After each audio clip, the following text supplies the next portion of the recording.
বিসমিল্লাহির রহমানির রহিম। পরম করুণাময় ও অসীম দয়ালু আল্লাহর নামে শুরু।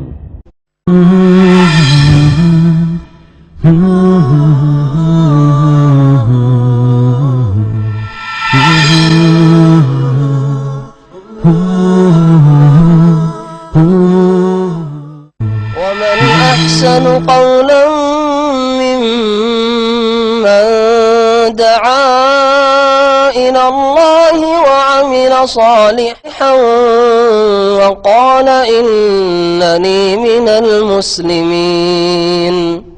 السلام عليكم ورحمة الله وبركاته.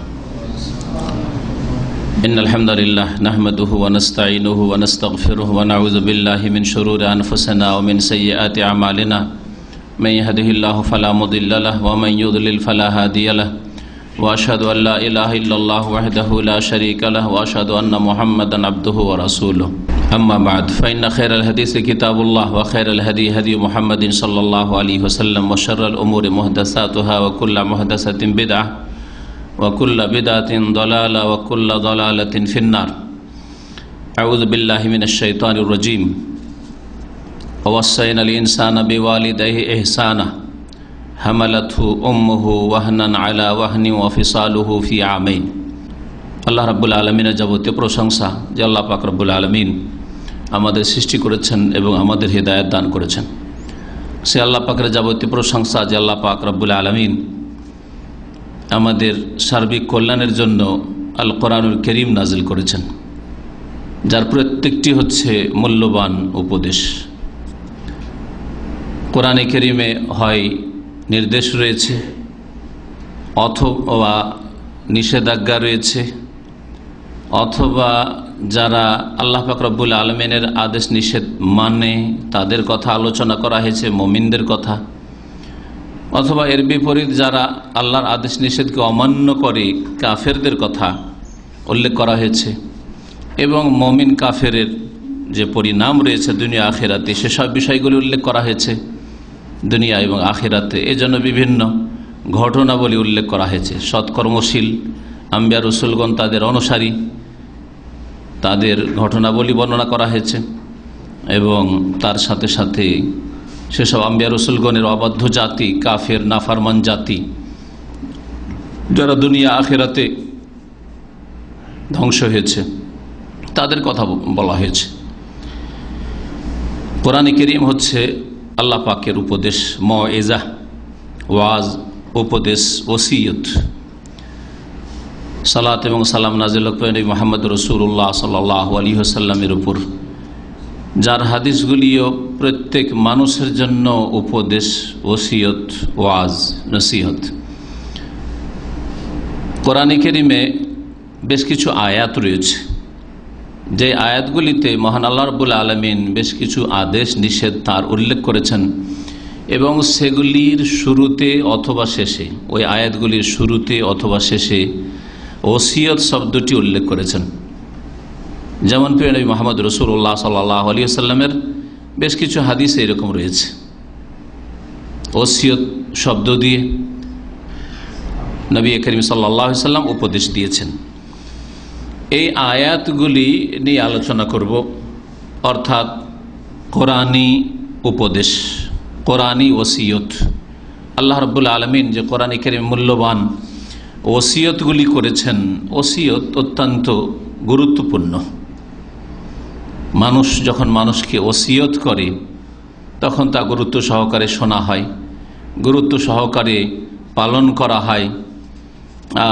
বিশেষ করে মানুষের ক্ষেত্রে ওসিয়ত ওই ক্ষেত্রে ব্যবহৃত হয় যখন মানুষ দুনিয়া থেকে আখিরাতের দিকে পাড়ি দিতে যাচ্ছে, অথবা কোনো কাউকে বিদায় করছে এক জায়গা থেকে আরেক জায়গায়, এক দেশ থেকে আরেক দেশে, তখন কিছু উপদেশ দিয়ে থাকে, সেগুলিকে ওসিয়ত বলা হয়। কোরআনে কারীমে আল্লাহ রাব্বুল আলামিন যে আয়াতগুলিতে ওসিয়ত শব্দ ব্যবহার করেছেন, এই ক্ষেত্রে 8টি বিষয় বিশেষ করে রয়েছে, যে বিষয়গুলির ক্ষেত্রে আল্লাহ রাব্বুল আলামিন সেই বিষয়গুলি উল্লেখ করার আগে অথবা পরে ওসিয়তের কথা উল্লেখ করেছেন, যে এগুলি হচ্ছে মহান আল্লাহর ওসিয়ত, উপদেশ, নির্দেশ। তার মধ্যে প্রথম যে বিষয়টি দিয়ে শুরু করব সেটা হচ্ছে মাতা পিতার সাথে সদ্ব্যবহারের ওসিয়ত। আল্লাহ রাব্বুল আলামিন এই বিষয়টি কয়েক ভাষা দিয়ে উল্লেখ করেছেন। কাদা দিয়ে ওয়াকাদা রব্বুকা আল্লা তা'বুদু ইল্লা ইয়্যাহু বিল ওয়ালিদাইনি ইহসানা। কাজা আল্লাহ পাক রব্বুল আলামিনের চূড়ান্ত ফয়সালা, চূড়ান্ত সিদ্ধান্ত, আল্লাহ পাকের চূড়ান্ত নির্দেশ। এই কাদা মানে ফয়সালা করা। আবার সদ্ব্যবহার করার কথা আল্লাহ রাব্বুল বলেছেন, ইহসান শব্দ ব্যবহার করেছেন।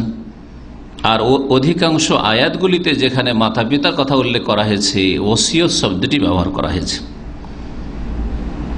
যতক্ষণ পর্যন্ত মা বাবা বৈধ কাজের, জায়েজ কাজের নির্দেশ দিয়েছে, জায়েজ কথা বলেছে, ততক্ষণ পর্যন্ত তাদের আনুগত্য করতে হবে। তাহলে জায়েজ কাজে যদি আনুগত্য করা ফরজ হয়, তাহলে যখন কোনো সুন্নাত মুস্তাহাব কাজ হবে, কোনো ওয়াজিব ফরজ কাজ হবে, তো সেটা তো অবশ্যই করণীয়, কারণ সেটা শরীয়তে হয় ফরজ ওয়াজিব, না হয় সুন্নাত মুস্তাহাব। আল্লাহ রাব্বুল আলামিন এই মর্মে ইরশাদ করছেন সূরা আনকাবুতের আয়াত নম্বর 8, ওয়াসাইনাল ইনসানা বিওয়ালিদাইহি হুসনা। সূরা আনকাবুতে হুসনা শব্দটি আল্লাহ বলেছেন, আমি মানব জাতিকে ওসিয়ত করেছি। ওয়াসা ইউসি তাওসিয়া মানে ওসিয়ত করা, উপদেশ দেওয়া, নির্দেশ দেওয়া, আদেশ করা, এসবগুলি অর্থ হয়ে থাকে। ওয়াসাইনাল ইনসানা, আমি মানব জাতিকে ওসিয়ত করেছি বিওয়ালিদাইহি হুসনা, যেন তারা মাতা পিতার সাথে সদাচরণ করে, হুসনান ভালো ব্যবহার করে। কতক্ষণ পর্যন্ত ভালো ব্যবহার? মানে ভালো ব্যবহার একটা অর্থ হচ্ছে তাদের আদেশ নিষেধ মেনে চলা, তাদের আনুগত্য করা। কতক্ষণ পর্যন্ত? যতক্ষণ পর্যন্ত কমপক্ষে জায়েজ কথা বলছে।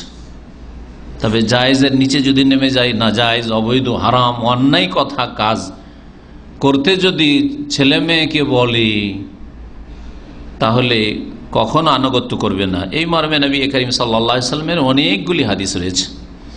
আর কোরআনে কারীমের দুটি আয়াতে এই ক্ষেত্রে সতর্ক করা হয়েছে, যদিও আয়াতগুলিতে বিশেষ করে শিরকের কথা উল্লেখ করা হয়েছে, কিন্তু কথা হচ্ছে ব্যাপক। শিরকের কথাই বলুক বাপ মা, অথবা অন্য কোনো পাপের কথা, গুনহার কথাই বলুক, গুনহার ক্ষেত্রে, আল্লাহর অসন্তুষ্টির ক্ষেত্রে কোনো মানুষের আনুগত্য করা যাবে না, না শাসকের, না আলেমের, না বাপ মায়ের। প্রিয় মুহাম্মদ রাসূলুল্লাহ সাল্লাল্লাহু আলাইহি সাল্লামের একটি হাদিস, লা তাআতা লি মাখলুকিন ফি মাসিয়াতিল খালিক, কোন সৃষ্টির আনুগত্য নেই। লা তাআতা লি মাখলুক, কোন সৃষ্টির আনুগত্য করা নেই, চলবে না আনুগত্য করা, মানা চলবে না। ফি মাসিয়াতিল খালিক, স্রষ্টার নাফরমানি করে, আল্লাহর বিরুদ্ধাচরণ করে। এই হাদিসটি মুসনাদ আহমদে রয়েছে, মুস্তাদরাক হাকিমে রয়েছে। আলবানী রহমতুল্লাহ আলী হাদিসটিকে সহিহ বলেছেন। আর সহিহ বুখারীতে অন্য শব্দ দিয়ে হাদিস রয়েছে, সহিহ মুসলিমে রয়েছে,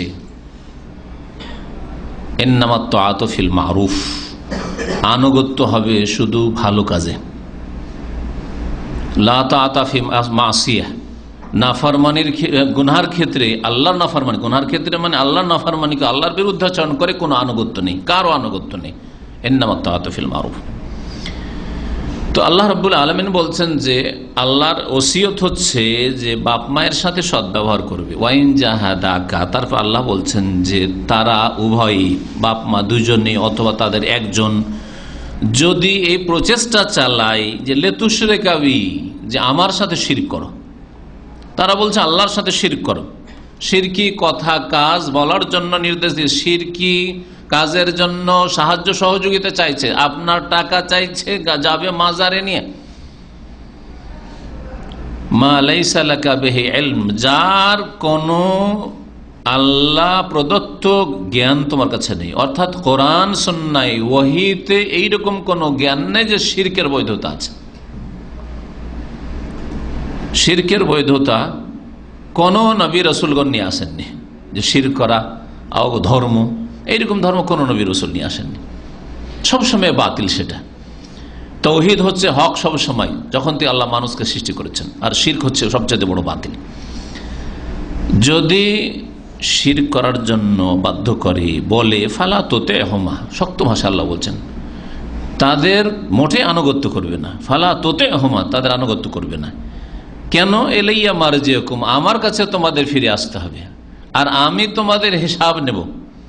ফাউনাব্বিউকুম মা কুনতুম তা'মালু, তোমরা কি করেছিলে সে সম্পর্কে আমি জানিয়ে দেব। সুতরাং আমার নাফরমানি করে বাপ মাকে সন্তুষ্ট করবে, অথবা কোনো শাসককে সন্তুষ্ট করবে, কোনো ব্যক্তিকে সন্তুষ্ট করবে, এটা চলবে না।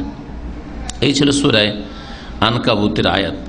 বাপ মা সম্পর্কে আবার সূরা লোকমান আল্লাহ রাব্বুল আলামিন বলছেন আয়াত নম্বর 14-15-তে, ওয়াসাইনাল ইনসানা বিওয়ালিদাইহি, মানব জাতিকে আমি ওসিয়ত করেছি যে তারা যেন মাতা পিতার সাথে, বেওয়ালিদাইহি, প্রত্যেক মানুষ যেন তার মাতা পিতার সাথে, বেওয়ালিদাইহি এখানে হুসনা বা ইহসান উচ্চ আছে, সদ্ব্যবহার করে।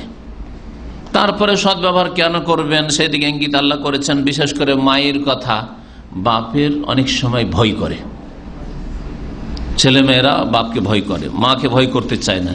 সেটা বিশেষ করে মায়ের কথা এখানে উল্লেখ করেছেন একটি দিক। আর একটা দিক হচ্ছে যে বাপের তুলনায় মায়ের কষ্টটা অনেক বেশি, যার ফলে আল্লাহ রাব্বুল বলছেন হামালাতু উম্মুহু ওয়াহানান আলা ওয়াহান, তাকে তার মা বহন করেছে পেটে কষ্টের উপর কষ্ট করে, কষ্টের উপর কষ্ট করে, খেতে পারেনি, অরুচি হয়েছে, বমি হয়েছে, আর শারীরিক মানসিক কত যন্ত্রণা হয়েছে ইত্যাদি। আবার প্রসব বেদনার যন্ত্রণা, যেখানে মৃত্যুকে একবার নিকটবর্তী দেখছে, এসব হয়েছে। এই কাজে গর্ভধারণে এবং গর্ভধারণের সময় যে কষ্টগুলি হয়, এতে মোটেই বাপ শরিক নেই, বাপের কোনো অংশ নেই। এইরকম অফিসালু, আল্লাহ বলছেন অফিসালু ফি আমাইন, আর ছেলে মেয়েকে দুধ পান করিয়ে দুধ ছাড়াবে ফি আমাইনি, 2 বছরে, 2 বছর কমপক্ষে দুধ পান করাতে হবে। এটা হচ্ছে আল্লাহ রাব্বুল আলামিনের পক্ষ থেকে নির্ধারিত, এটা ন্যায্য হক, অধিকার শিশুদের মায়ের উপর। এই কাজেও বাপের কোনো অংশ নেই, একটা দিনও বাপ দুধ পান করায়নি, সবসময় এই কাজটি মা করেছে। বিশেষ করে এই 2টি কাজের কথা আল্লাহ রাব্বুল আলামিন উল্লেখ করেছেন। আর অন্য অন্য কাজগুলিতে বাপও শরীক আছে, মাও শরীক আছে, দেখাশোনা, চিকিৎসা ইত্যাদি, হ্যাঁ, যত্ন নেওয়া, লেবাস পোশাক, এগুলিতে বাপ মা দুজনে শরীক আছে, বাপও দেখো মাও দেখে। আনিশ করলি ওয়ালি ওয়ালিদাইক, আল্লাহ বলছেন সুতরাং আমার শুকরিয়া আদায় করো আর তোমার মাতা পিতার শুকরিয়া আদায় করো। আল্লাহ রাব্বুল আলামিন এখানে প্রথম আল্লাহর শুকরিয়া আদায় করতে বলেছেন, তারপরে মাতা পিতার শুকরিয়া আদায় করতে বলেছেন। তাহলে বোঝা গেল যে মাতা পিতার ওপর হচ্ছে আল্লাহ রাব্বুল আলামিনের হক। যখন আল্লাহ রাব্বুল আলামিনের হক 1 নম্বরে আর 2 নম্বরে মাতা পিতার হক, তাহলে আল্লাহ রাব্বুল আলামিনের অসন্তুষ্টির কাজে, আল্লাহ রাব্বুল আলামিনের নাফরমানি করে মাতা পিতাকে সন্তুষ্ট করা যাবে না। অসন্তুষ্ট হয়ে যাক বাপ মা, আল্লাহকে অসন্তুষ্ট করা যাবে না। আল্লাহকে যদি সন্তুষ্ট করেন আর মা বাবা ওই কারণে অসন্তুষ্ট হয়, তো আল্লাহ হয় ওই মা বাবাকে রাজি করে দেবেন, আর না হইলে যদি রাজি নাও হয়, সন্তুষ্ট তারা নাও হয়,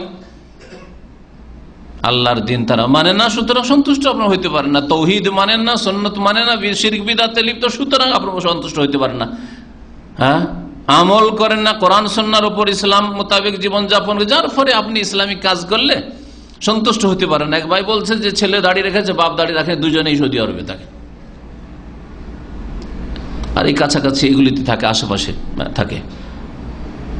বলছে বাপ এখন মরিয়া হয়ে লেগেছে যে তুই দাড়ি ফেল, তোকে দাড়ি রাখতে দেবো না। কেন? আমি রাখবো না, তুই কেন রাখবি? তো লজ্জার ব্যাপার, ছেলে দাড়ি রেখে দেয়, যুবক, আর বাপ দাড়ি রাখে না, বাধ্য করছে ওকে। তুই যদি দাড়ি না রাখিস, বলছে না দাড়ি আমি ফেলবো না, তুই যদি দাড়ি রাখিস তাহলে কয়েকটা ধমক। মাসলা আমার কাছে জিজ্ঞেস করেছি গত সপ্তাহে, শোনেন, হয় তোকে বঞ্চিত করব, ত্যায্য পুত্র করবো, কিচ্ছু দেবো না, আর না হইলে তোর মাকে তালাক দেবো, 2 নম্বর। 3 নম্বর, না হইলে আমি আত্মহত্যা করব। কি ধমক ইবলিস শয়তানের, দেখছেন? এগুলো বাপ না, এগুলো হচ্ছে মুসলিমদের বাপ না, এগুলো হচ্ছে ইবলিস শয়তান। ইবলিস শয়তানের ভক্ত এগুলো। জি, সত্য কথা বলছি। এখন ছেলে মাসলা জিজ্ঞেস করেছে, আমি বললাম যে কোন তিনটার যে কোনটারই করুক সে, যদি আপনাকে তাজ্জপুত্র করে, ধন সম্পদে বঞ্চিত করে, আল্লাহ ওর চাইতে ভালো আপনাকে দিতে পারেন। ইন্নাল্লাহুল গনিউল হামিদ, আল্লাহ অভাব মুক্ত।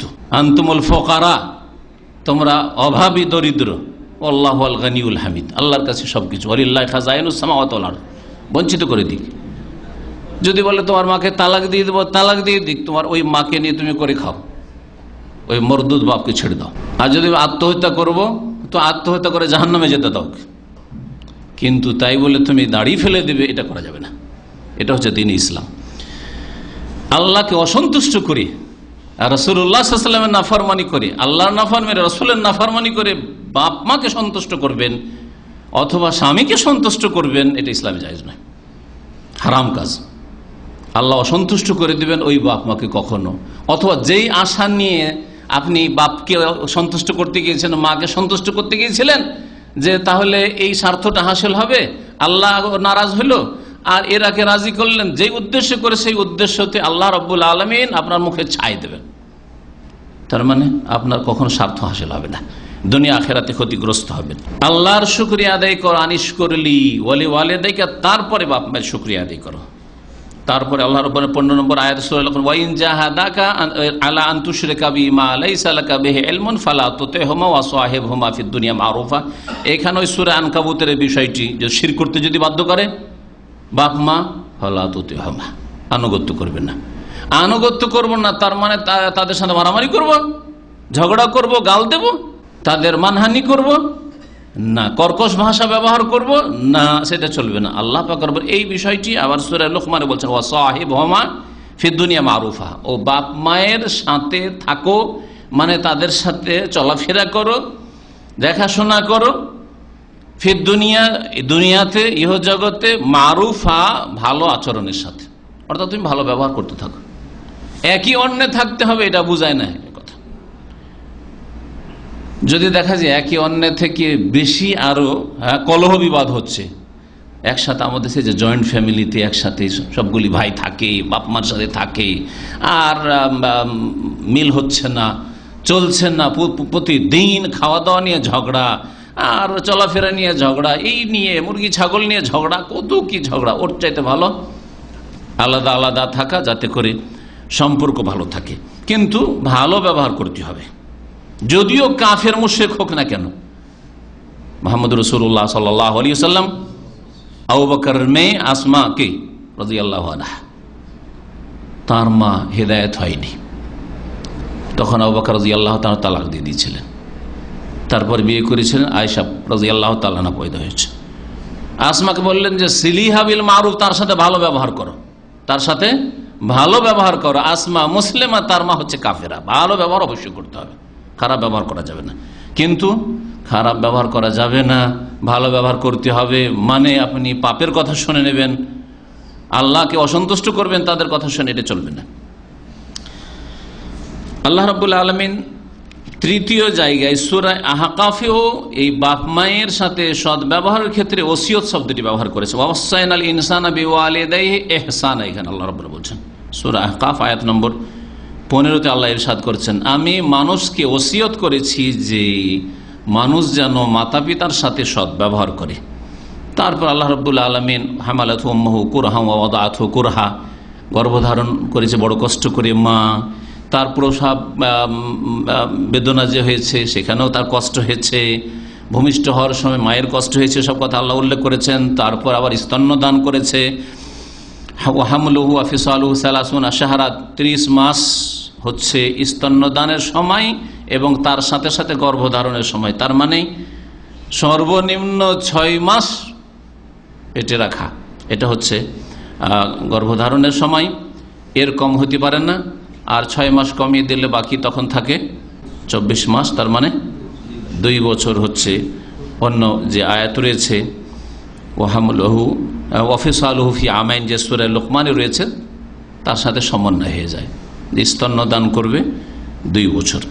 তো আল্লাহ রাব্বুল এখানে ওসিয়তের কথা উল্লেখ করেছে। এই একটি ক্ষেত্র ছিল কয়েকটি আয়াতে, তাহলে সূরা আনকাবুতে, সূরা লুকমানে এবং সূরা আহকাফ আল্লাহ রাব্বুল আলামিন ওসিয়ত শব্দটি ব্যবহার করেছেন। তাহলে আল্লাহ রাব্বুল আলামিনের ওসিয়ত হচ্ছে যে বাপ মায়ের সাথে ভালো ব্যবহার করবে, খারাপ ব্যবহার করবে না। বাপ মায়ের সাথে খারাপ ব্যবহার করলে আল্লাহ রাব্বুল আলামিন আখিরাতে তো শাস্তি দেবেন। লা ইয়াদখুলুল জান্নাত আকুন, যে বাপ মায়ের নাফরমান, বাপ মাকে অসন্তুষ্ট করে, বাপ মাকে কষ্ট দেয়, এইরকম ব্যক্তি অন্যায়ভাবে কষ্ট দেয়। এমনি কষ্ট নেই, সেটা সে কষ্ট নিয়েছে, আমি কষ্ট দিইনি কিন্তু কষ্ট নিয়েছে, সেটা আলাদা বিষয়।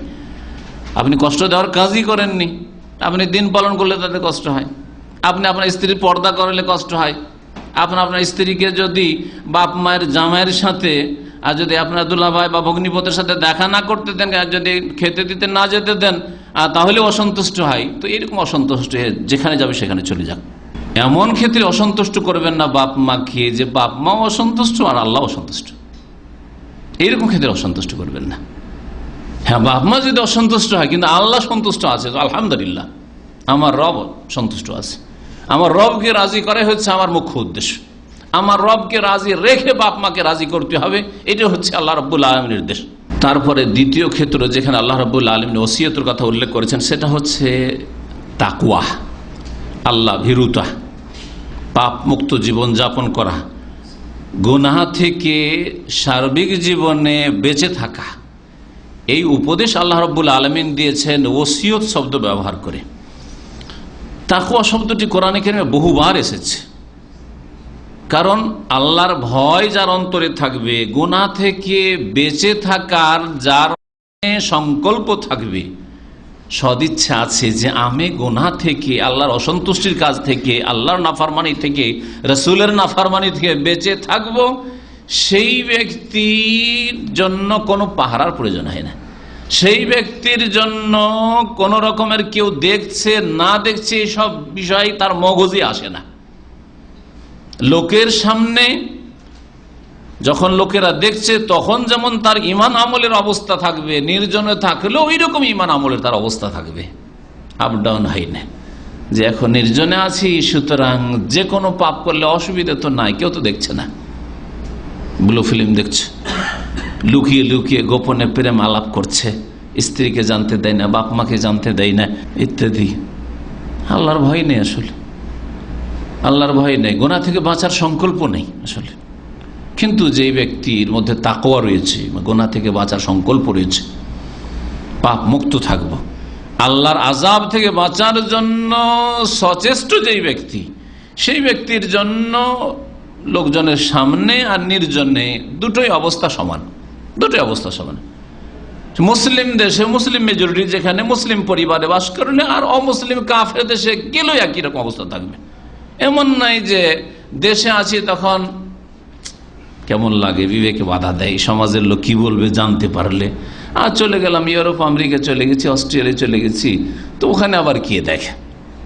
গ্রামের ছেলে গ্রামে তো লজ্জা পায়, সামান্য রকম অন্যায় করতে লজ্জা পায়, তাস নিয়ে বসতে পারবে না, জুয়া খেলা তো দূরের কথা, মুখে বিড়ি সিগারেট দিতে পারবে না। কিন্তু যখন ঢাকা গেছে কেউ চেনে না, তো সবকিছুই করছে, সবকিছুই করছে, এখানে তো আমাকে কেউ চেনে না, তো এর মধ্যে তো তাকওয়া নেই। এইরকম লোকের জন্য তো আল্লাহ রাব্বুল আলামিন জান্নাত তৈরি করেন, উইদ্দাত লিল মুত্তাকিন, যারা আল্লাহ ভীরু, যারা সব সময় গুনাহ থেকে বেঁচে থাকার জন্য সচেষ্ট, তাদের জন্য জান্নাত প্রস্তুত করা আছে। সুম্মা নুনাজ্জিল লাযিনা ইত্তাকাও ওয়া নাযারু যালিমিনা ফিহা জাসিয়া। আল্লাহ রাব্বুল আলামিন বলছেন যে পুল পার হবে, যে পুল জাহান্নামের ওপর, যে পুল, যেটাকে পুল সেরাত আমাদের দেশের লোকেরা বলে, সেরাত মানে পুল আর পুল মানে পুল, তো পুলটা ফার্সি বা উর্দু বাংলা, হ্যাঁ এটা ওই রকমই, যেমন সবে কাদারের রাত, সব মানে রাত আর রাত, ডবল ডবল, লাইলাতুল কদরের রাত, জানে না বলে ডবল ডবল করে বলে, তো ওই রকমই পুল সেরাত ভাষাটা আমাদের দেশের ওই ভুল ভাষা।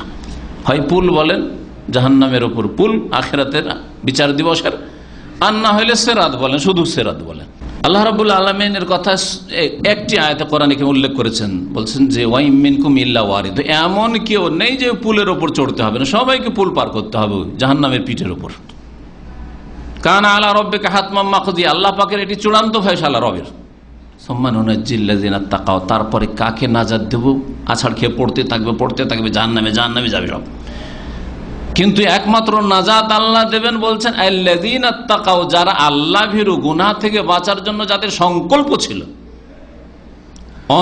আন্তরিক চাহিদা ছিল যে গুনাহ থেকে বেঁচে থাকবো, গুনাহতে লিপ্ত হব না। কিন্তু যেমন চলতে চলতে আমরা রাস্তায় হাঁটি, কখনো কি আমাদের ইচ্ছা থাকে যে আছাড় খেয়ে পড়ে যাব? কখন ইচ্ছা থাকে কি? রাস্তায় গাড়ি চালাই, কখনো কি ইচ্ছা করে অ্যাক্সিডেন্ট করি? বাথরুমে ঢোকেন আর বাথরুমে ঢুকে একটা আছাড় খাবো, এরকম ইচ্ছা থাকে? আছাড় খায় মানুষ অনিচ্ছাকৃত। তো ওই রকমই মুমিন কখনো ইচ্ছা করে গুনাহ করবে এরকম হয় না, অনিচ্ছাকৃত পদস্খলন হয়ে গেছে, আছাড় খেয়ে গেছে। রাস্তাঘাটে যেমন কাদা ছিটে পড়ে, পেশাব পায়খানা ছিটে পড়ে, তেমনি তার গায়ে ছিটে পড়েছে যেন পাপ, এই রকম। কিন্তু যদি পাপ অহরহ হইতেই থাকে, তার মানে ও তার করছে দিনে এতটা নেকি করবো আর এতটা পাপ করব, এইরকম অধিকাংশ মুসলিমদের জীবন। যারা নামাজিও তাদেরও জীবনে দেখা যায় যে কিছু পাপও করছে, নেকিও করছে ইচ্ছা করে, প্রতিদিন 5 ওয়াক্ত নামাজও পড়ে আর প্রতিদিন বেশ কিছু ভালো কাজ করে, সকাল সন্ধ্যার জিকির আজকারও করে, আবার গীবতও করে, চুগলখড়িও করে, আবার মিথ্যা কথাও বলে, আবার ধোঁকাবাজিও করে, আবার আমানতে খেয়ানতও করে। বৈপরীত্য জীবনে, এইরকম তো মুসলিম জীবন হয় না।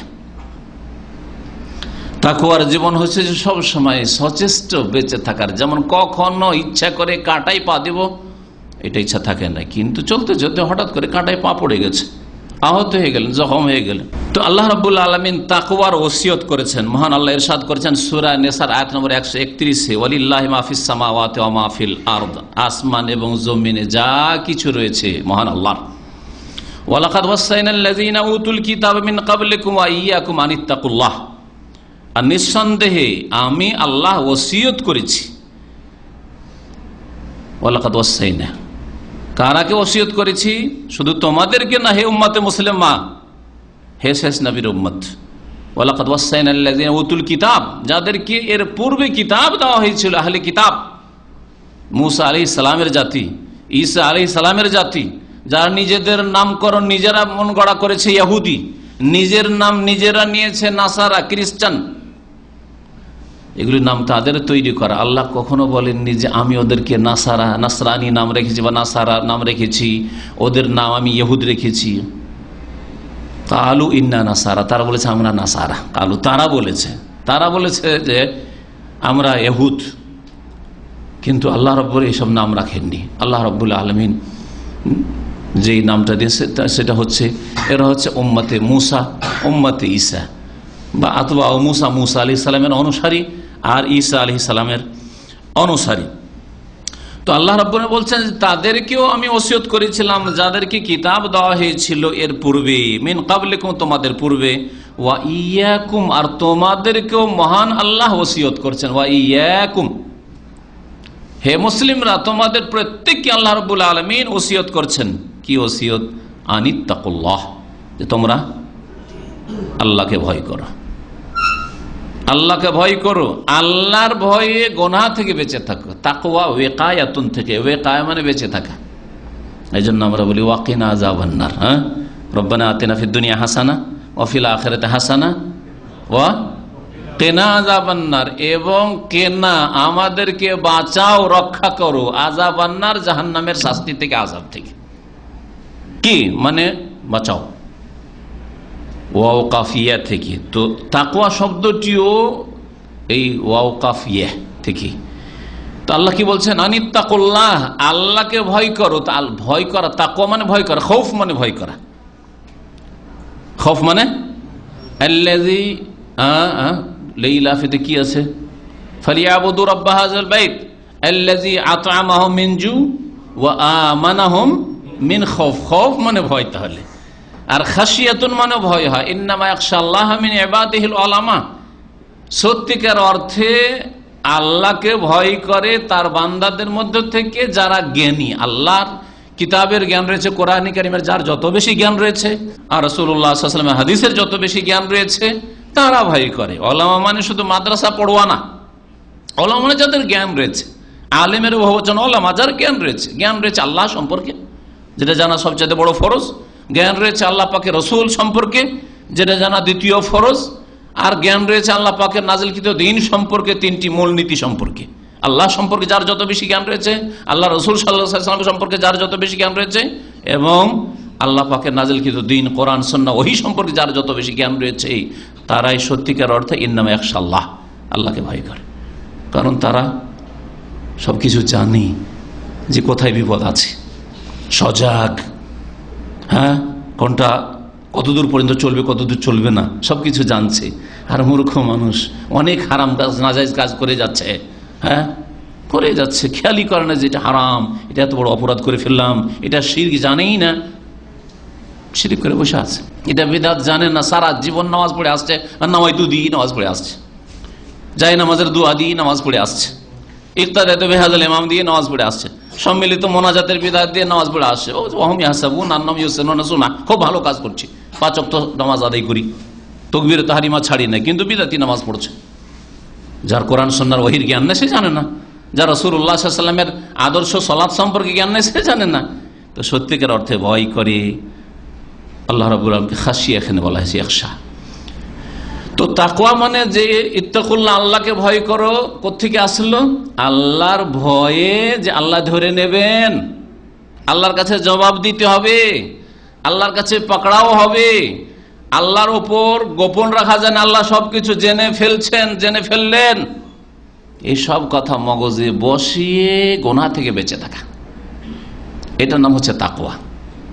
অনেকে আছে গুনাহ থেকে বেঁচে থাকে বাপ মায়ের ভয়ে, মান সম্মানের ভয়ে, সমাজের ভয়ে, হ্যাঁ, চরিত্রবান হব, আমি মানুষের মতো মানুষ হব, হ্যাঁ, এটা মানুষের কাজ না, এগুলো পশুর কাজ, পাশবিক চরিত্র, তার মধ্যে খানিকটা মানবতা আছে, এই বিভিন্ন কারণে। অথবা দুনিয়া একটা টার্গেট আছে, অনেকের টার্গেট আছে, প্রত্যেকের টার্গেট আছে, একমত যে নির্বোধ তার টার্গেট নেই যে আমি কি হব। তাহলে যেই ব্যক্তি জীবনে সাইন করতে চায় একটা কিছু হব, আমি আদর্শবান একজন মানুষ হব, তাহলে সবসময় সে নিজের জন্য কলঙ্ক পছন্দ করেন না। তো এই উদ্দেশ্যে হয়তো গোনা থেকে বেঁচা, সমাজে কোনো রকমের তার ব্যাড রিপোর্ট নাই, কি জন্য? যে আমি এখানে একটা হিরো হতে চাই, বড় একটা নেতা হতে চাই, অথবা বড় মানে প্রশংসনীয় ব্যক্তি, আমার প্রশংসা হোক, আমার গুণগান হোক, আমাকে লোকেরা ভালো বলুক, এই উদ্দেশ্যে। তাহলে তো আর তাকওয়া হইল না, গুনাহ করেন না কিন্তু তাকওয়া হইল না। আল্লাহ রাব্বুল আলামিনের ভয়ে যে আল্লাহ ধরে নেবেন, আল্লাহর কাছে পকড়াও হবে, আল্লাহর ওপর লুকিয়ে রাখতে পারবো না, আল্লাহ সবকিছু জেনে নিচ্ছেন, আল্লাহর ক্যামেরা লাগানো আছে, আর ক্যামেরা যদি নাও থাকে কেরামান কাতিবিনের, তারপরেও আল্লাহ জানছেন।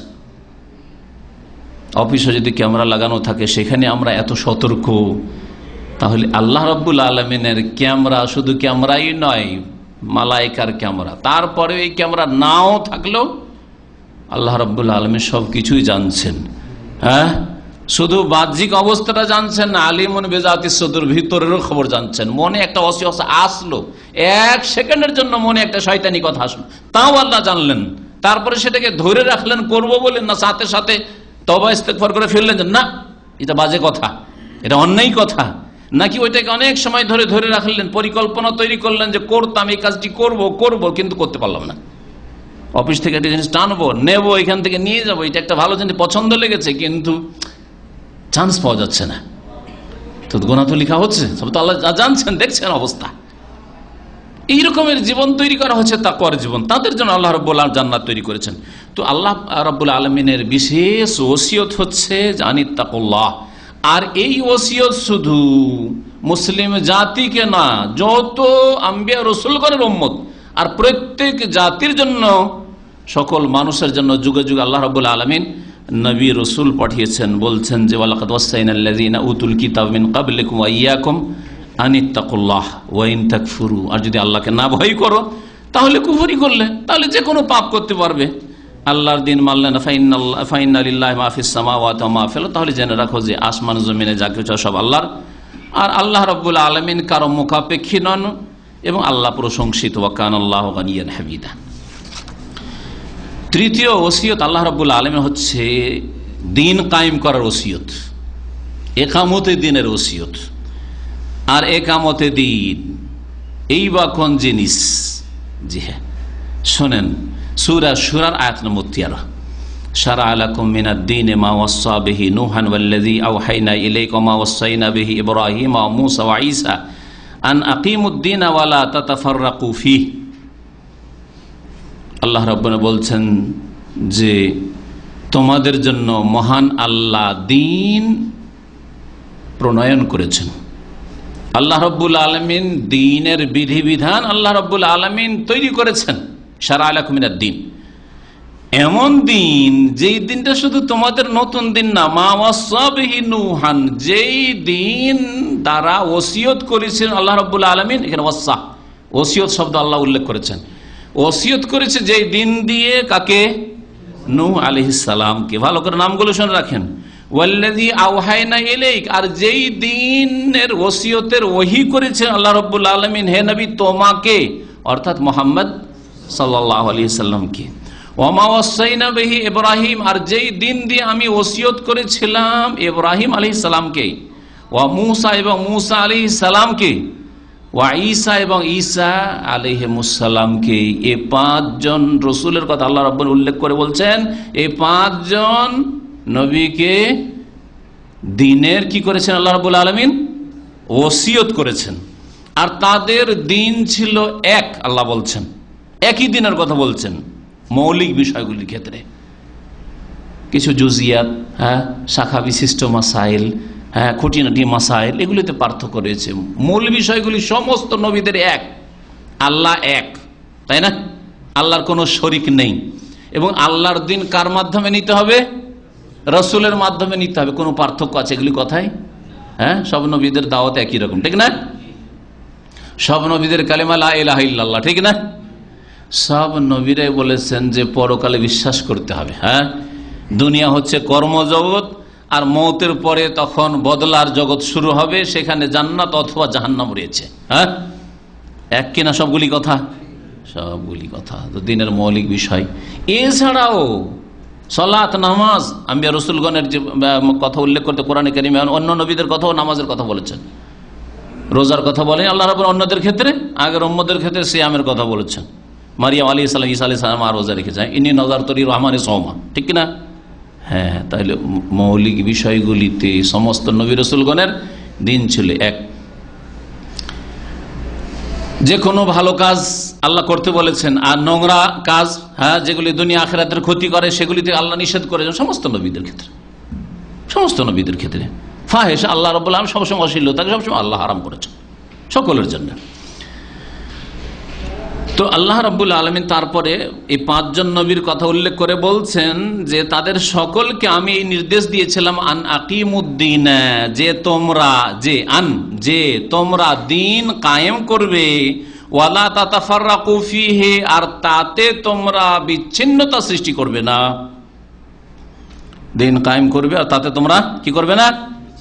বিচ্ছিন্নতা সৃষ্টি করবে না। অবশ্যই বিভক্ত হবে না, দলে দলে ভাগ হবে না, নানা ভাষা নানা মত সৃষ্টি করবে না, যে এক এক দল এক এক মত রাখো, এরকম না। তারপর আল্লাহ বলছে কাবুরা আলাল মুশরিকিনা মা তাদউহুম ইলাইহি, মুশরিকদের জন্য বড় কষ্ট লাগে ওই বিষয়টি যেই দিকে হে নবী মুহাম্মদ সাল্লাল্লাহু আলাইহি ওয়াসাল্লাম তুমি আহ্বান করো। আল্লাহু ইয়াজতাবি ইলাইহি মান ইয়াশা, আল্লাহ রাব্বুল আলামিন মনোনীত করেন তার উদ্দেশ্যে যাকে চান, ওয়া ইয়াহদি ইলাইহি মান, আর তার দিকে রাস্তা দেখান যে আল্লাহ অভিমুখী হয় তাকে। সূরা শুরা আয়াত নম্বর 13। এখন একামতের দিন মানে কি? একদল মডার্ন তাফসীর নিয়ে এসেছে। মডার্ন ধর্ম যারা পালন করে, নতুন ধর্ম, আধুনিক ধর্ম পালন করে, ওরা দিন ইসলামকে মডার্ন করেছে। তারা মানে রাজনৈতিক পোশাক পরিয়েছে, পলিটিক্যাল লেবাস ড্রেস পরিয়েছে, আর তারপরে ব্যাখ্যা করেছে একামতের দিন মানে ক্ষমতা দখল করা। সুতরাং যতই আপনি ইবাদতবন্দি করেন না কেন, আকীদা ঠিক করেন আর সুন্নতের অনুসারী হন, আর নামাজ, হজ, যাকাত, সিয়াম, রোজা, সব কিছু করছেন আপনি, হেজাব, পর্দা সব কিছুই আছে, আপনি একটা পয়সা হারাম তো দূরের কথা, একটা পয়সা আপনি সন্দেহের পয়সা খান না, একটা পয়সা হারামে ব্যয় করেন না, বলছে একামতের দিন হইল না যতক্ষণ পর্যন্ত পার্লামেন্ট দখল না করতে পারছেন, যতক্ষণ পর্যন্ত আপনি আদালত না দখল করতে পারছেন, যতক্ষণ পর্যন্ত হুকুমাতে এলাহিয়া কায়েম না হচ্ছে, তাদের ভাষায় পুরাতন ভাষা, তাদের একটু 50 বছর আগের ভাষা এটা। আমরা ছোটকালে খুব হুকুমতে এলাহিয়া ওদের কিতাব পড়েছি। তাদের কিতাবগুলি পড়তে গিয়ে আল্লাহর হুকুমত যতক্ষণ কায়েম না হচ্ছে, হুকুমতে এলাহি মানে আল্লাহর হুকুমত, তো আল্লাহর হুকুমত যতক্ষণ কায়েম না ততক্ষণ একামতে দিন হলো না। এই হুকুমতে এলাহিয়ার পরিভাষার ওপর যখন ওলামায়ে কেরামরা আপত্তি তুলল যে এ তো 1400 বছরের ইতিহাসে হুকুমতে এলাহিয়া শব্দটা কেউ ব্যবহার করেনি তোমাদের নেতা সাহেবের আগে, তো বলছে যে তাহলে তো সমস্যা আছে খানিকটা, তাহলে একটু আমাদের চেঞ্জ করতে হবে। বলছে একামতে দিন, আর হুকুমতে এলাহি বলবো না, কি করবো? একামতে দিন। তাহলে একামতে দিন কোরআনে আছেই তো, আনাকিমুদ্দিনা, দিন কায়েম করো মানে গদি দখল করো। হ্যাঁ, যারা আছে ওদেরকে তাড়াও, আর তাড়িয়ে আমরা ওদের চাইতে বেশি পরেজগার আর আল্লাহ ভীরু আর খুব সৎ, সুতরাং আমরা দখল করব। এটা হচ্ছে ইসলামের পলিটিক্যাল ব্যাখ্যা, ইসলামের রাজনৈতিক ব্যাখ্যা। একামতের নয়, গদি দখল করা। 1400 বছরের ইতিহাসে আর তার আগে যত নবী রসুলগণ এসেছেন তাদেরকে একামতের দিন করতে বলা হয়েছে না হয়নি? ভালো করে দেখেন, 5 জন নবীর কথা আল্লাহ বলছেন আন আকিমুদ্দিনা, যে ওদেরকে নির্দেশ দিলাম তোমরা দিন কায়েম করো, তোমরা আপোষে বিভক্ত হইও না। তার নূহ আলাইহিস সালামকেও দিন কায়েম করতে বলেছেন, ইব্রাহিম আলাইহিস সালামকেও দিন কায়েম করতে বলেছেন, ঠিক কিনা? হ্যাঁ, মুসা আলাইহিস সালামকে দিন কায়েম করতে বলেছেন, ঈসা আলাইহিস সালামকে দিন কায়েম করতে, মুহাম্মদ রাসূলুল্লাহ সাল্লাল্লাহু আলাইহি সাল্লামকে দিন কায়েম করতে বলেছেন।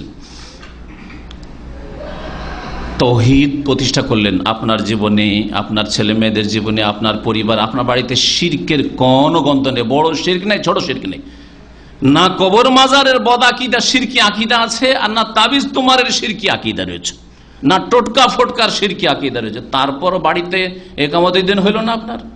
5 ওয়াক্ত নামাজ কায়েম করেন, মাশাআল্লাহ তাবারাকাল্লাহ। ফজরের নামাজে ছেলেদেরকে সাথে নিয়ে যান, সবাইকে নিয়ে ফজরের নামাজ পড়েন, ছেলেদেরকে মসজিদে নিয়ে যান, আপনার মেয়েদেরকে উঠিয়ে নামাজ পড়েন। তারপর আপনার বাড়িতে একামতের দিনে নামাজ কায়েম করে একামতের দিন হইল না? হ্যাঁ, যাকাত প্রতি বছর নিয়মিত দিচ্ছেন, তাও একামতের দিন হলো না? প্রতি রমজানে সিয়াম পালন রোজা রাখছেন, তাও একামতের দিন হলো না? আরে যেই বছরই আপনার হজ ফরজ হয়েছে, প্রথম চোটেই এই বছরই হজ ফরজ, এই হজ আদায় করলেন আপনি, তারপরে একামতের দিন হলো না? আপনার বিবি বাড়িতে থাকলে একটা আজনবী কোনো পুরুষ বাড়িতে ঢোকে না, বাইরে বেরোলে হাত পা কিছুই দেখা যায় না, তারপর একামতের দিন হইল না? এগুলো কিছুই না তাদের কাছে।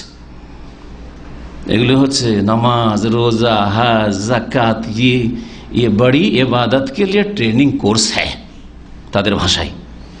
এগুলি হচ্ছে বড় ইবাদত, ওই একামতের মানে গদি দখল করার জন্য এগুলো ট্রেনিং কোর্স, এখনো ট্রেনিং চলছে। মুসলিম জাতি 1400 বছর ধরে ট্রেনিং করলো, আর এই 5 জন আম্বিয়া রসুলগণ ট্রেনিংই করতে থাকলেন। শুধু একটু শোনাই তাহলে, একামতের দিন মানে রাষ্ট্রীয় ক্ষমতা দখল করা না? একামতের দিন মানে তৌহিদ প্রতিষ্ঠা করার সাথে সাথে, ওটা 1 নম্বরে, শিরক মুক্ত হওয়ার সাথে সাথে জীবনের প্রতিটি ক্ষেত্রে ইসলামের বাস্তবায়নের জন্য সচেষ্ট হওয়া। যাকে যতটা আল্লাহ দায়িত্ব দিয়েছেন আর ক্ষমতা দিয়েছেন সেই অনুযায়ী দিনের বিধিবিধান প্রতিষ্ঠা করবে। আমাকে আমার জীবনের উপর, আমার মাথা থেকে পা পর্যন্ত আমার রাজত্ব আমার উপর আছে, আমার উপর দিন ইসলাম আমি প্রতিষ্ঠা করছি, এটা আমার একামতের দিন। আমার পরিবারে আমি যতটা পারছি করছি, যতটা আমার ক্ষমতায় আছে, আমার চোখের সামনে হচ্ছে, আমি কোনো অন্যায় হতে দিই না। আমি আমার পারিবারিক জীবনে একামতের দিন করছি।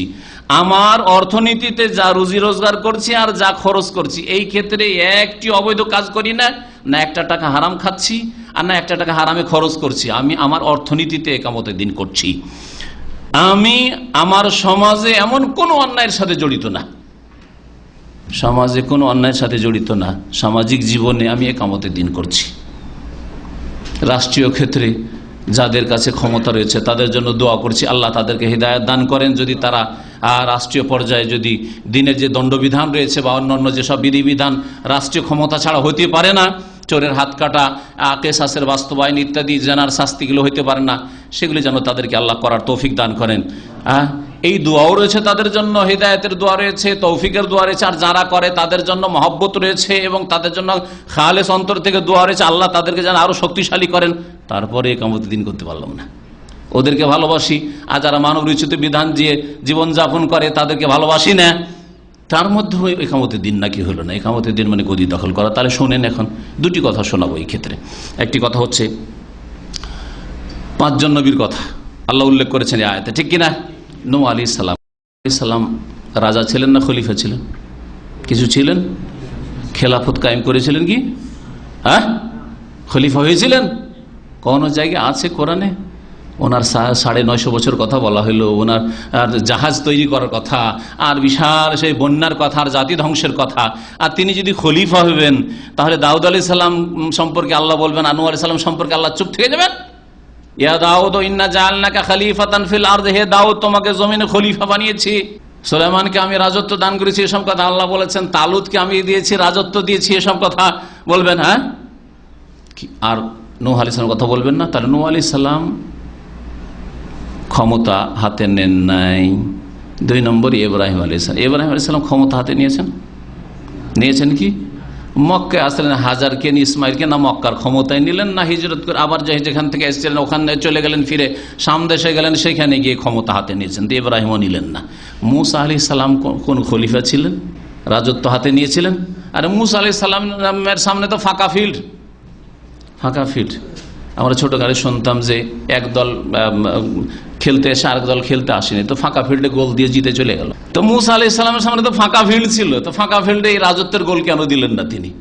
এদিকে ফেরাউন ধ্বংস, ফেরাউনের হাজার হাজার সেনাবাহিনী ধ্বংস, মিশরের রাজত্ব খালি পড়ে আছে, একবারে শূন্য আছে, ফাঁকা ফিল্ড। আর তিনি সমুদ্র লোহিত সাগর পার করে চলে আসলেন, ফিরে গেলেন না কেন? আল্লাহ আর ফিরে গেলেন না। তিনি যদি ভুল করেন নাউজুবিল্লাহ, তাহলে আল্লাহ তো বলবেন যে তুই এ মাঠে কি করছিস, তিহের ময়দানে যা, ফিরে যা। এর ফেরাউন নাই, ও ধ্বংস হয়ে গেছে, ওর সেনাবাহিনী ধ্বংস হয়ে গেছে, যা ওখানে একামতের দিন কর। এই শিক্ষা কেন দিলেন না আল্লাহ রাব্বুল আলামিন? পেয়েও নিলেন না তিনি। 4 নম্বরে ঈসা আলাইহিস সালাম। ঈসা আলাইহিস সালাম খলিফা হয়েছেন, রাষ্ট্রীয় ক্ষমতা নিয়েছেন, না মজলুম হয়ে আকাশে উঠে গেছেন? তাকে খুন করতে এসেছে আল্লাহ রাব্বুল আলামিন, রাফাহুল্লাহু ইলাইহি ওয়া কানা আল্লাহু আলিমান হাকিম, আল্লাহ রাব্বুল আলামিন তখন আকাশে উঠিয়ে নিয়েছেন, ঠিক কিনা? তাহলে 5 জন নবী যাদেরকে আল্লাহ একামতের দিন করতে বলেছেন, তাদের 4 জনেই রাষ্ট্রীয় ক্ষমতা হাতে নেন নাই। কেউ পেয়েছেন সুযোগ আমাদের জানা মতে কোরআন দিয়ে, আর নেন নাই। আর পাক আর না পাক তারা নেন নাই, তারা কেউ খলিফা ছিলেন না। একজন বাকি বছর নবী করিম সাল্লাল্লাহু আলাইহি ওয়াসাল্লাম, ঠিক না? নবী করিম সাল্লাল্লাহু আলাইহি ওয়াসাল্লাম মক্কায় কত বছর নবী হওয়ার পরে? 13 বছর।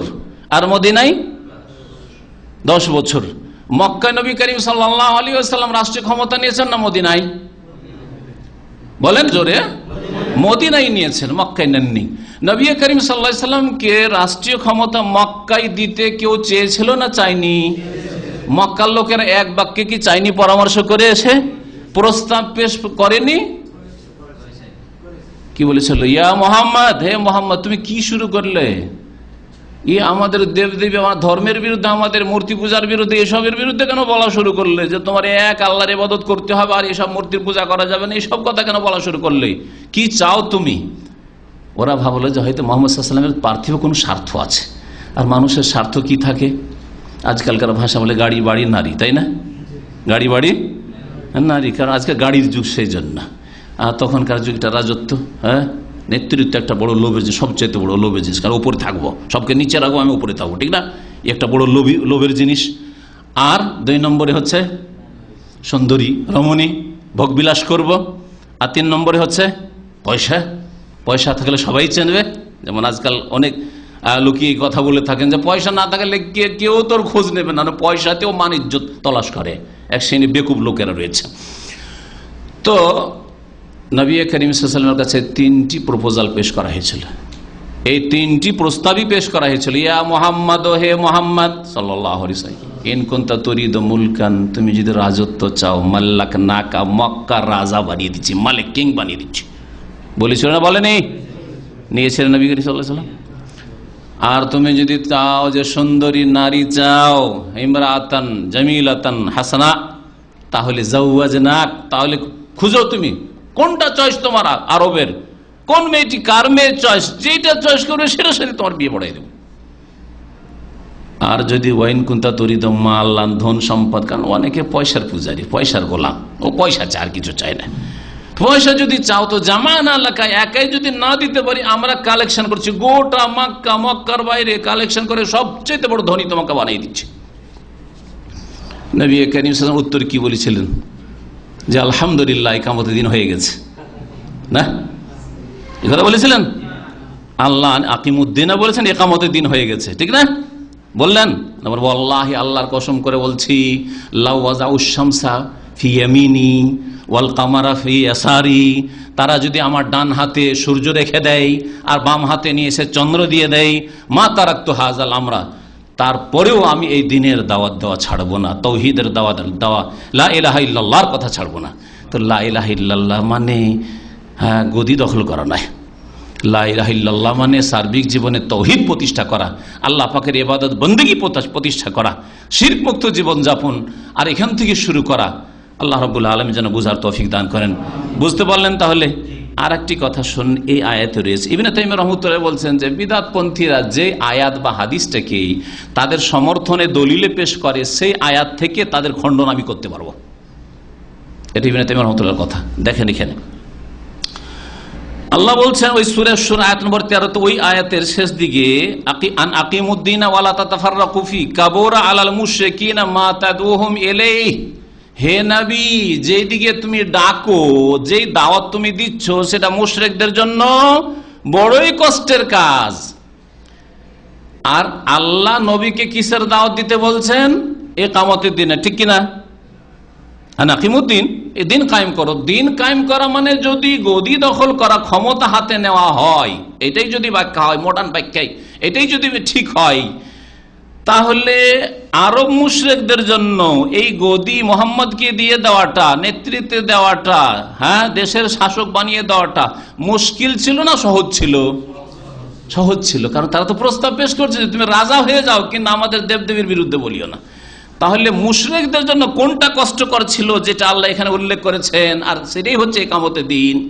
আন আকিমুদ্দিন ওয়ালা তাতাফাররাকু ফিহি কাবুরা আলাল মুশরিকিনা মা তাদউহুম ইলাইহি, মুশরিকদের জন্য বড়ই কষ্টকর যেই দিকে তুমি আহ্বান করছো সেই বিষয়টি, সেটা ছিল তৌহিদ উলুহিয়াত কায়েম করা, ইবাদত বন্দেগীতে তৌহিদ কায়েম করা।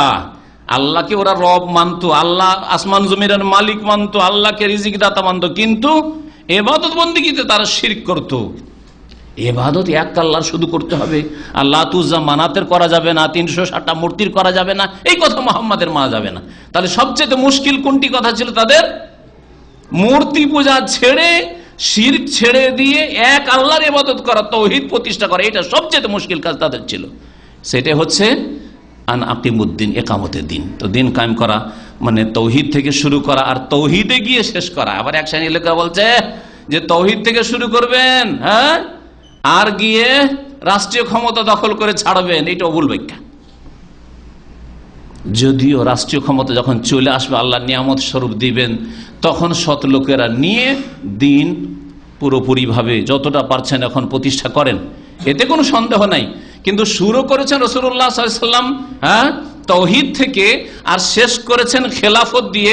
তৌহিদ দিয়ে শুরু করলেন আর খেলাফত দিয়ে শেষ করলেন, এই বক্তব্যটি ভুল বক্তব্য, এটা ভুল কথা। বরং নবী করিম সাল্লাল্লাহু আলাইহি ওয়াসাল্লাম ইন্তেকালের 5 দিন আগে, 3 দিন আগে, শেষ মুহূর্তে একবার ইন্তেকালের সময় 2টি নসিহত করেছেন, বা 3টি। একটিতে রয়েছে লানাতুল্লাহি আল ইয়াহুদ ওয়ান নাসারা ইত্তাখাযু কুবুর আনবিহিম মাসাজিদ, ইহুদি নাসারাদের উপর আল্লাহর লানত হোক। কেন? তারা নবীদের কবরগুলিকে, অন্য রিওয়ায়াতে রয়েছে নবীদের কবর এবং নেক লোকদের কবর, আউলিয়ার কবরগুলিকে কি করেছে? সেজদার স্থানে পরিণত করেছে, কবর পূজা শুরু করেছে। এই জন্য তাদের উপর লানত হোক। মা আয়েশা বলছেন ইউহাযযিরু মা সানাউ, তাদের এই পাপের কাজ থেকে, শিরক থেকে উম্মতকে সতর্ক করছেন রাসূলুল্লাহ সাল্লাল্লাহু আলাইহি ওয়াসাল্লাম কবর মাজার পূজা থেকে। যেই কবর মাজার পূজা থেকে রাসূলুল্লাহ সাল্লাল্লাহু আলাইহি ওয়াসাল্লাম বারবার করে ইন্তেকালের পূর্ব মুহূর্তে সতর্ক করছেন, সেটা দিয়ে শেষ করেছেন কি করেন নাই? সেটা তাওহীদ নয়, সেটা কি রাষ্ট্রীয় ক্ষমতা দখল করা? তাহলে শুরু করেছেন রাসূলুল্লাহ সাল্লাল্লাহু আলাইহি ওয়াসাল্লাম কি দিয়ে? তাওহীদ দিয়ে। শেষ করেছেন তাওহীদ দিয়ে শেষ করেছেন। তাওহীদুল উলুহিয়া, তাওহীদুল ইবাদা দিয়ে শুরু করেছেন, ইয়া আইয়ুহান নাস কুলু লা ইলাহা ইল্লাল্লাহ তুফলিহু, আর শেষ করেছেন এই কথা দিয়ে, যে কথাটি বললাম, যে ইহুদি নাসারা কবর মাজার পূজা শুরু করেছে, আল্লাহ লানত ওদের হোক, আর তোমরা এরকম কাজ করিও না। ওয়াইন্নী আনহাকুম আন হাযা, তোমাদেরকে নিষেধ করেছি এরকম কাজ তোমরা করিও না। আর নবী সাল্লাল্লাহু আলাইহি ওয়াসাল্লামের দ্বিতীয় উপদেশ ছিল শেষখানে, আসসালাত আসসালাত, নামাজ ছাড়বে না, নামাজ ছাড়বে না। তৃতীয় উপদেশ ছিল আমা মালাকাত আইমানুকুম, তোমাদের দাস দাসী অধীনস্থ যারা রয়েছে, চাকর নকর, তাদের সাথে খারাপ ব্যবহার করিও না। আল্লাহর হক নষ্ট করিও না শিরিক করে, আল্লাহর হক নষ্ট করিও না নামাজ ছেড়ে, আর মানুষের হক নষ্ট করিও না অধীনস্থ গোলামদের ওপর জুলম অত্যাচার করে। এই ছিল আল্লাহ রাব্বুল আলামিন 3 নম্বর ওসিয়ত। 4 নম্বর ওসিয়ত আল্লাহ রাব্বুল আলামিন সূরা আনআমের আয়াত নম্বর 151 উল্লেখ করেছেন। আর এখানে শুধু একটি ওসিয়ত নাই, এখানে বরং 5টি ওসিয়ত রয়েছে। সংক্ষেপে বলছি, সময় শেষ হতে যাচ্ছে। প্রথম ওসিয়ত হচ্ছে আল্লাহ রাব্বুল আলামিন বলছেন যে তাআলাউ কুল, হে নবী বলে দাও, তাআলাউ তোমরা এসো, আতলু মা হারামা রাব্বুকুম আলাইকুম, তোমাদের জন্য আল্লাহ যা হারাম করেছেন, আল্লাহ তুশরিকু বিহি শাইয়া। প্রথম ওসিয়ত হচ্ছে আল্লাহর সাথে কোনো কিছুকে শরীক করিও না। তাহলে আল্লাহর একটি ওসিয়ত হচ্ছে তাওহীদ প্রতিষ্ঠা করো, শিরিক করিও না। 2 নম্বর ওয়াবিল ওয়ালিদাইনি ইহসানা, মাতা পিতার সাথে সৎ ব্যবহার করো, যার কথা 1 নম্বরে উল্লেখ করেছি। 3 নম্বরে ওয়ালা তাকতুলু আওলাদাকুম মিন ইমলাক, আর দারিদ্র্যের ভয়ে তোমরা ছেলে মেয়েদেরকে হত্যা করিও না। আসার পরে হত্যা করে দিলে, অথবা পেটে এসেছে তারপরে মেরে দিলে, অথবা আসতেই দেব না, দুটোর পার্ট নেব না, স্থায়ীভাবে বন্ধ করে দিলে, এই সবগুলি এই আয়াতের অন্তর্ভুক্ত আর হারাম। আপনার খাচ্ছে, আপনার ঘরে যে ছেলে মেয়ে আসছে, যে আপনি একটার পরে আর দুটোর পরে নেবেন না, না তার রিজিক আল্লাহর পক্ষ থেকে সে নিয়ে আসছে, তার তকদির, আপনার তকদির যেমন আল্লাহর উপর লিখে রেখেছেন, তেমনি তারও তকদির আল্লাহ লিখে রেখেছেন। আপনাকে যেমন আপনার বাপ মা খাওয়াই না, আপনার নসিবে খেয়েছেন, আপনার বাপ মা ওসিলা মাত্র, তেমনি আপনি আপনার ছেলে মেয়েদের জন্য ওসিলা, মাধ্যম মাত্র। রাজ্জাক আল্লাহ রাব্বুল আলামিন, আপনি রাজ্জাক না, আপনি রাজ্জাকের গোলাম, আপনি আব্দুর রাজ্জাক। তো আল্লাহ রাব্বুল আলামিন অভাবের ভয়ে হত্যা করতে নিষেধ করেছেন। নাহানু নারযুকুকুম ওয়া ইয়াহুম, তাদেরকেও তোমাদেরকেও রিজিক দিয়া ওদেরকেও রিজিক দিয়া, আল্লাহ বলছেন। তারপরে ওসিয়ত হচ্ছে 4 নম্বরে ওয়ালা তাকারাবুল ফাওয়াহিশা মা যাহারা মিনহা ওয়া বাতান, প্রকাশ্য বা গোপনীয় অশ্লীল কথা কাজের কাছে যেও না। অশ্লীলতার কাছে যেও না, জেনার কাছে যেও না, সমকামিতার কাছে যেও না, বেহায়া বেপর্দা হতে যেও না, উলঙ্গ হতে যেও না, উলঙ্গ ছবি দেখিও না, অপর মহিলার সাথে নির্জনতা অবলম্বন করি না, অপর আজনবী মহিলাদের সাথে সফর করিও না, ইত্যাদি ইত্যাদি। জেনা ব্যভিচারের কাছে যাবে না, এসবগুলি এই ফাওয়াহিশের মধ্যে শামিল। ওয়ালা তাকতুলুন নাফসাল্লাতী হারামাল্লাহু ইল্লা বিল হক, আর যেই ব্যক্তিকে খুন করা আল্লাহ হারাম করেছেন তাকে কখনো খুন করবে না। এই 5টি ওসিয়তের কথা এখানে রয়েছে। তার একটি এর পূর্বে উল্লেখ করা হয়েছে, সেটা হচ্ছে মাতা পিতার কথা। তো আগের 3টি ওসিয়ত আর এখানে 4টি, তো 7টি ওসিয়তের কথা উল্লেখ হলো। তারপরে আয়াত রয়েছে সূরা আনআমের তারপরে আয়াতটি 152 নম্বর, যাতে আল্লাহ রাব্বুল আলামিন 4টি ওসিয়তের কথা উল্লেখ করে। ওয়ালা তাকরাবু মালাল ইয়াতীমা ইল্লা বিল্লাতী হিয়া আহসান, তোমরা ইয়াতীমের ধন সম্পদের কাছে যেও না, মানে অবৈধভাবে ভক্ষণ করে নিও না, তবে উত্তম পন্থায়। যদি বাড়িয়ে দিতে পারো যে ইয়াতীমের ধন, ভাগিনা ভাগনি ভাতিজা ভাতিজি আর ওর বাবা মারা গেছে, সুতরাং এদের টাকা পয়সার ব্যবসা বাণিজ্য করে একটু বাড়িয়ে দিই, সংরক্ষণ করি, সাথে রাখি আর হেফাজতে রাখি, এরা বুঝবে না, খরচ করে নষ্ট করে দিবে বা হাতছাড়া হয়ে যাবে, কেউ দখল করে নেবে, সেই জন্য যদি সাথে রাখো তো ঠিক আছে, কিন্তু কখনো অবৈধভাবে তাদের ধন সম্পদ ভক্ষণ করবে না। হাত্তা ইয়াবলুগা আশুদ্দাহ, তাদের বড় হওয়া পর্যন্ত। আল্লাহ রাব্বুল আলামিন এটি হচ্ছে ইয়াতিমদের সাথে সদ্ব্যবহারের উপদেশ। আর উপদেশ যে দাঁড়ি পাল্লাই তোমরা কম করিও না। ও আউফুল কাইলা ওয়াল মিজান, পুরোপুরি তোমরা মাফ করবে, ওজন করবে ন্যায়সঙ্গতভাবে, বিল কিসতি লা নুকাল্লিফু নাফসান ইল্লা উসআহা। তারপরে আল্লাহ বলছেন ওয়াইদা কুলতুম ফাদিলু, যখন কথা বলবে তখন ন্যায়সঙ্গত কথা বলিও। এটা আমার জাতির, এটা আমার ভাষাভাষী, এটা আমার দেশি, এটা আমার এলাকার, এর সাথে আমার দুনিয়ার স্বার্থ জড়িত রয়েছে, সেজন্য তার পক্ষ নিতে হবে যে কোনো উপায়ে। এটা আমার ছেলে, সেজন্য তার পক্ষ নিতে হবে। এটা আমার ভাই বেরাদর আত্মীয় স্বজন, সেজন্য তার পক্ষ নিতে হবে। এটা হারাম। আল্লাহ রাব্বুল আলামিন বলছেন যে তোমরা ন্যায়সঙ্গত কথা বলবে। ওয়ালাউ আলা আনফুসিকুম আয়াত রয়েছে, যে নিজের বিরুদ্ধে হইল, কেসে আপনি ফেসেছেন, গাড়ি অ্যাক্সিডেন্ট করে ভুল করেছেন আপনি, কিন্তু পুলিশ এসে বলছে যে না ওর ভুল, তোমার ভুল না, ওর ভুল। যদি বলে বলছে না আমারই ভুল, কথা বলতে আল্লাহ বলছে ওয়ালাউ আলা আনফুসিকুম, নিজের বিরুদ্ধে বলো। সত্য কথা যদি হয় নিজের বিরুদ্ধে যায় সেটাই বলো তুমি, আল্লাহ রাব্বুল আলামিন ফরজ করেছেন। এইরকম যদি মুসলিম তৈরি হয়ে যায় তাহলে কার পৃথিবীতে অশান্তি থাকবে? কোনো অশান্তি থাকবে না, কোনো খেয়ানত থাকবে না, কোন রকমের জুলম অত্যাচার থাকবে না। আল্লাহ রাব্বুল আলামিন যেন আমাদেরকে ন্যায় প্রতিষ্ঠা করার সার্বিক জীবনে তৌফিক দান করেন।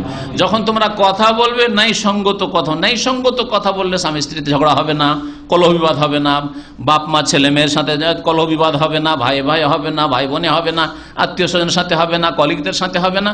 আমি আমার কাজ করব, আপনি আপনার কাজ করেন। আমার কাজে আপনি এখানে আসবেন ডিস্টার্ব করার জন্য, বা আপনার কাজ আমি যাব, এটা আপনার উপর তো আমাকে পাহারাদার করা হয়নি। সুতরাং এই বিষয়গুলি যখনই আমরা কোনো কথা বলি, ন্যায়সঙ্গত কথা বলি, যেটা হক কথা সেটা বলবো। এর সাথে শত্রুতা আছে সেজন্য তার দোষটাকে বাড়িয়ে বললাম, এর সাথে মিত্রতা আছে সেজন্য তার দোষগুলিকে লুকিয়ে রেখে দিলাম, বলে হারাম কাজ। ওয়ালাউ কানা যা করবো, আল্লাহ বলছেন আত্মীয় হইলেও ন্যায়সঙ্গত কথা বলো তাদের বিরুদ্ধে। ওয়াবি আহাদিল্লাহ আউফু, আর একটি উপদেশ হচ্ছে আল্লাহর প্রতিশ্রুতি, আল্লাহর সাথে যে চুক্তি করেছো সেটা পুরা করো, যে আল্লাহর ইবাদত করবে, আল্লাহর নাফরমানি করবে। যালিকুম ওয়াসাকুম বিহি, এই আয়াতগুলির প্রত্যেকটি শেষে আল্লাহ বলছেন এই ওসিয়ত আল্লাহ তোমাদেরকে করেছেন। আগের আয়াতও রয়েছে 151-তে, যালিকুম ওয়াসাকুম বিহি লাআল্লাকুম তাকিলুন, আর এখানে যালিকুম ওয়াসাকুম লাআল্লাকুম তাযাক্কারুন। তারপরে সূরা আনামের আয়াত নম্বর 153-তে আল্লাহ রাব্বুল আলামিন ওসিয়ত রয়েছে যে সরল পথের অনুসরণ করো। সরল পথ হচ্ছে কোরআন এবং সহিহ হাদিস, সরল পথ হচ্ছে রাসূলুল্লাহ সাল্লাল্লাহু আলাইহি সাল্লামের অনুসরণ করা, ইত্তেবা করা, রসুলের তরিকায় চলবেন জীবনের প্রতিটি ক্ষেত্রে। এটা হচ্ছে সরল পথ। সরল পথ এই নাই যে আমাদের দেশে যেটা দল বড় সেই দলের অনুসারী হওয়া, সরল পথ কখনো এটা নাই। ইহদিনাস সিরাতাল মুস্তাকিম যে সূরা ফাতিহা বারবার করে চাইছেন, অন্তর থেকে চাইবেন, মুখে চাইছেন সিরাতে মুস্তাকিম, মন্ত্রের মতো পাঠ করছেন, আর গোড়ামি করে আপনি কোরআন হাদিস ছেড়ে বসে আছেন, বহু বিদাতে লিপ্ত আছেন, আর সেটাই কি হক মনে করছেন। আল্লাহ রাব্বুল আলামিন যেন সকলকে হিদায়াত দান করেন এবং হক কথা বুঝে তার প্রতি আমল করার তৌফিক দান করেন। আল্লাহ রাব্বুল আলামিন বলেছেন ওয়া আন্না হাযা সিরাতি মুস্তাকিমা, আর নিঃসন্দেহে এটাই হচ্ছে আমার সরল পথ। ফাত্তাবিউহু, সরল পথের অনুসরণ করো। ওয়ালা তাত্তাবিউস সুবুল, আর বহু রাস্তা যে ডানে বামে রয়েছে এগুলি হচ্ছে শয়তানের রাস্তা, গোমরাহির রাস্তা, সেগুলির অনুসরণ করিও না। ফাতাফাররাকা বিকুম আন সাবিলিহি, না হলে আল্লাহর রাস্তা থেকে তোমাদেরকে বিচ্ছিন্ন করে কোথাও নিয়ে চলে যাবে। যালিকুম ওয়াসাকুম বিহি, এই আল্লাহ তোমাদেরকে ওসিয়ত করছেন লাআল্লাকুম তাত্তাকুন, যাতে করে তোমরা পাপ মুক্ত হইতে পারো। তারপরে আল্লাহ রাব্বুল আলামিনের ওসিয়ত রয়েছে 13 নম্বর ওসিয়ত, সেটা হচ্ছে যে ইসলাম ছাড়া, ঈমান ছাড়া যেন তোমাদের মওত না হয়। সবসময় ঈমান ইসলামকে আঁকড়ে ধরে থাকবে। আল্লাহ রাব্বুল আলামিন ইরশাদ করে সূরা বাকারা আয়াত নম্বর 132-এ, ওয়াসা বিহা ইব্রাহিম ও বনিহি ওয়া ইয়াকুব, ইব্রাহিম আলাইহিস সালাম তার সন্তানদেরকে আর তার সন্তানের সন্তান ইয়াকুবকে, নাতিকে, ইয়াকুবের বাপের নাম কি? ইসহাক আলাইহিস সালাম। কার ছেলে? ইব্রাহিম আলাইহিস সালামের ছেলে। তো ইব্রাহিম আলাইহিস সালাম তার সন্তানদেরকে, মানে ইসমাইলকে, ইসহাককে, ইয়াকুব আর নাতিকে ইয়াকুবকেও, এদের সকলকে নিজের বংশধরকে ওসিয়ত করেছিলেন ইব্রাহিম আলাইহিস সালাম ওসিয়ত। আর সেটি হচ্ছে আল্লাহ রাব্বুল আলামিনের ওসিয়ত, কারণ তিনি আল্লাহ রাসূল ছিলেন। ইয়া বানিয়া, হে আমার সন্তানরা, ইন্নাল্লাহ আস্তাফা লাকুমুদ্দিন, আল্লাহ তোমাদের জন্য তার নাজিলকৃত দিনকে মনোনীত করেছেন। ফালা তামুতুন্না ইল্লা ওয়া আনতুম মুসলিমুন, তোমরা মুসলিম হয়ে মৃত্যুবরণ করিয়া। আল্লাহ রাব্বুল আলামিন আমাদেরকে ইসলামের উপর থাকার যেন তৌফিক দান করেন এবং ইসলামের উপর অটলতা যেন দান করেন, আর ইসলামের উপর, তৌহিদের উপর, সুন্নাতের উপর আমাদেরকে যেন মওত দান করেন। শেষ করছি একটি ওসিয়তের কথা সূরা আন-নিসাতে রয়েছে, যেখানে মিরাসের কথা, ধন সম্পদের ভাগ বন্টনের কথা আল্লাহ রাব্বুল বলেছেন। সেই আয়াতগুলি শুরু করেছেন ইউসিকুমুল্লাহু ফি আওলাদিকুম লিয-যাকারি মিসলু হাযযিল উনসায়াইন আয়াত, বা কয়েকটি আয়াত রয়েছে এই ফারাইজ সম্পর্কে, আর মিরাস, ধন সম্পদের ভাগ বন্টন সম্পর্কে, উত্তরাধিকারীদের হক সম্পর্কে।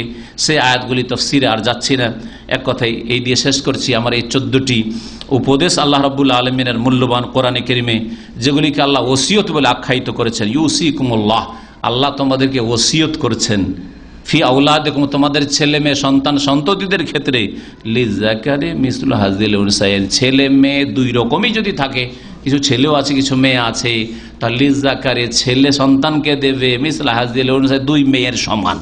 দুই মেয়ে 2 ভাগ, আর এক ছেলে একাই 2 ভাগ। হ্যাঁ, ছেলে সন্তানের অর্ধেক পাবে মেয়েরা। এতে মানহানি করা হয়নি মেয়েদের, বরং আল্লাহ রাব্বুল আলামিন ভাগ বন্টনের ক্ষেত্রে প্রয়োজনের দিকে লক্ষ্য রেখেছেন। কার কতটা প্রয়োজন রয়েছে, মেয়েদের কোনো প্রয়োজন নেই, তারপরে ছেলেদের অর্ধেক দেওয়া হয়েছে। আর সব কিছুর দায়িত্ব হচ্ছে ছেলে সন্তানদের, তারপরে তাদেরকে শুধু মেয়েদের দ্বিগুণ দেওয়া হয়েছে। তাহলে গভীরভাবে যদি একটু গবেষণামূলক চিন্তা করে দেখেন, ছেলেদেরকে বেশি দেওয়া হয়নি, বরং তাদের ওপর দায়িত্ব আরো বেশি চাপানো হয়েছে। জি হ্যাঁ, দায়িত্ব অনেক বেশি চাপানো হয়েছে।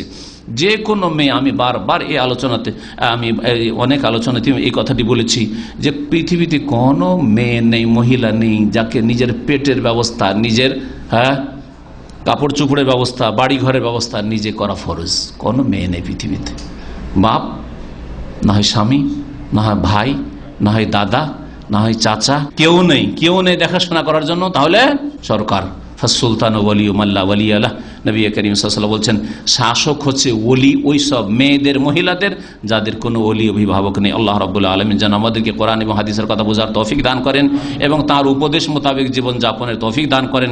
কোরআনে কারীমের প্রতি জীবনের প্রতিটি ক্ষেত্রে আমল করার ওইভাবে তৌফিক দান করেন যেভাবে আল্লাহ রাব্বুল আলামিন তৌফিক দিয়েছিলেন এই উম্মতের শ্রেষ্ঠদেরকে, সাহাবায়ে কেরামদেরকে, আম্বিয়া রাসূলগণদের অনুসরণে যেন তৌফিক দান করেন।